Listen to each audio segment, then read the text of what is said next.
How to invite collaborators on Instagram after posting Reels. Let's get started. Launch your Instagram app. Make sure you have already logged into your account. You'll land to the home page. Now navigate to the profile page. Once you're in the profile page, over here you're gonna find all of your posts. Now head towards the reel in which you want to add the collaborator. Just open it. Now at the top right corner of the reel, you're gonna find three dots. Click on that. Different options will appear. Navigate to the option of edit. Then click on the option of tag people. You'll get two options, add tag and invite collaborator. Go ahead and click on the option of invite collaborators. Now at the top, you're gonna see the search box. Over there, type in the Instagram username that you're going to add in your Instagram reel.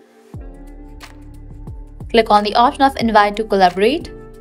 With that, you have just invited collaborator on the Instagram reel. Once you are done, you can click on the option of done and again upload it. So that's a wrap for this video. This is how you can easily invite collaborators on Instagram after posting reels. At the end, if you guys find this video helpful, don't forget to like, share and subscribe to our channel. Thanks for watching.